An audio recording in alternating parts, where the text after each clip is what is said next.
ओम नमो भगवते वासुदेवाय नमः। हर हर महादेव। जय लक्ष्मी माता की। जय श्री राम। जय श्री कृष्ण। नमस्कार मित्रों, हमारी कामना है कि आप सभी पर भगवान श्री हरि विष्णु की कृपा बनी रहे।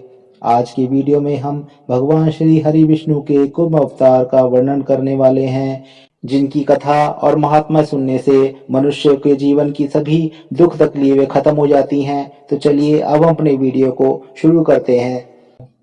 मित्रों, पुराणों के अनुसार समुद्र मंथन को सफलतापूर्वक करने के लिए भगवान श्री हरि विष्णु ने अपना दूसरा अवतार कूर्म रूप में लिया था। कूर्म अवतार को कश्यप अवतार भी कहते हैं। कूर्म अवतार में ही भगवान विष्णु ने समुद्र मंथन में मंदार पर्वत को अपने कवच पर संभाला था। पुराणों के अनुसार एक बार भगवान शंकर के अंशावतार दुर्वासा ऋषि पृथ्वी पर विचरण कर रहे थे। घूमते घूमते उन्होंने एक विद्याधरी के हाथ में परिजात पुष्प की एक दिव्य माला देखी, जिसकी सुगंध दूर दूर तक फैल रही थी। उसकी सुगंध से मोहित होकर ऋषि दुर्वासा ने उस सुंदरी से वह माला मांगी, जिसके बाद विद्याधरनी ने आदर पूर्वक प्रणाम करते हुए वह माला ऋषि दुर्वासा को दे दी।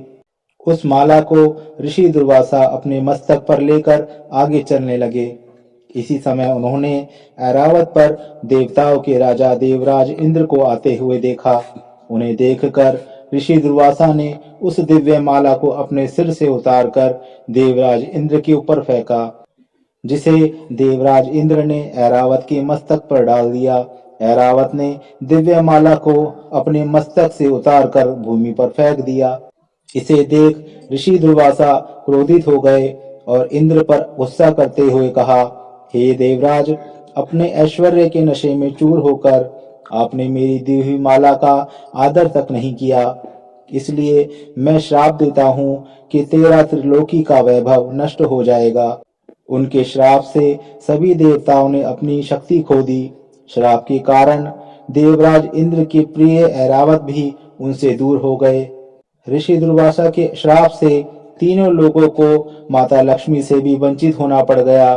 तीनों लोगों का वैभव भी लुप्त हो गया, जिसके बाद सभी देवता भगवान ब्रह्मा के पास गए और उन्हें कुछ उपाय सुझाने के लिए कहा, जिस पर ब्रह्मा जी ने सभी देवताओं को भगवान विष्णु जी के पास जाने को कहा।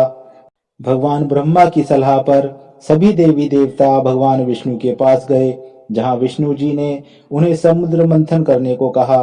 भगवान विष्णु ने बताया कि समुद्र मंथन से जो अमृत मिलेगा, उससे देवों की शक्ति वापस आ जाएगी और वह अमर हो जाएंगे। प्रभु श्री हरि ने विश्व के पुनर्निर्माण और माता लक्ष्मी के पुनरुद्धार के लिए समुद्र मंथन का मार्ग सुझाया, लेकिन सभी देवता इसे अकेले कर पाने में समर्थ नहीं थे।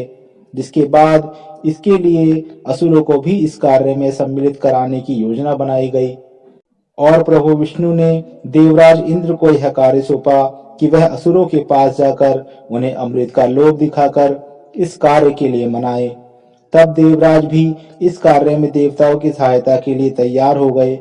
यह पहला ऐसा कार्य था जिसे देव और दानव साथ में करने वाले थे।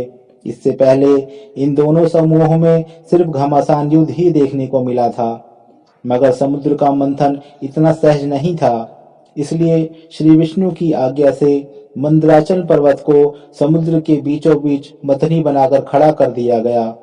परंतु अब भी समुद्र को मंथन करने के लिए किसी लंबी रस्सी का उपाय नहीं सूझ रहा था।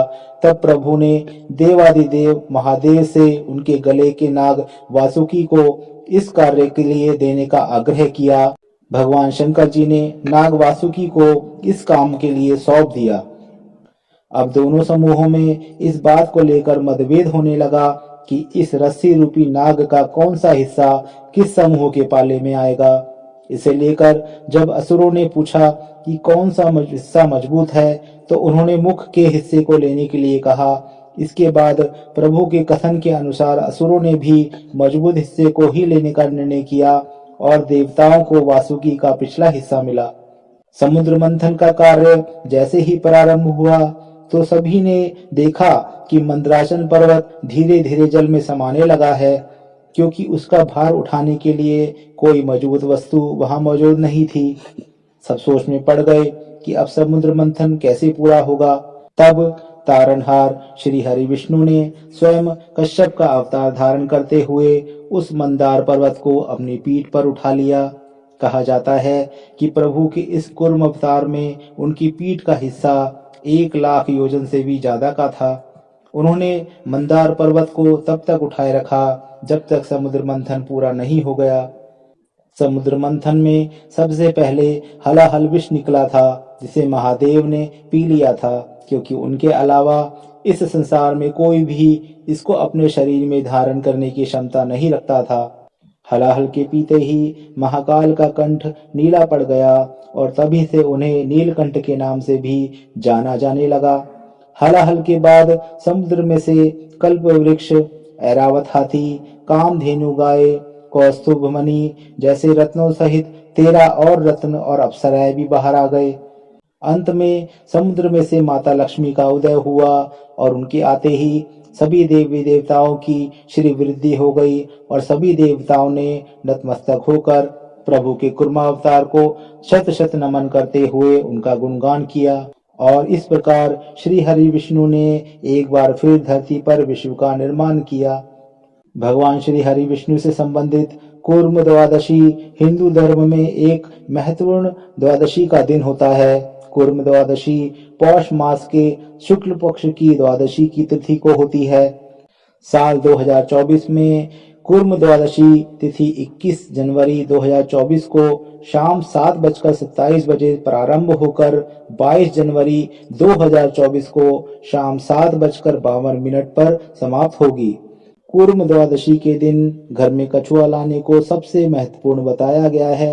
ऐसा माना जाता है कि चांदी व अष्ट धातु का कछुआ घर व दुकान में रखना अति शुभकारी होता है।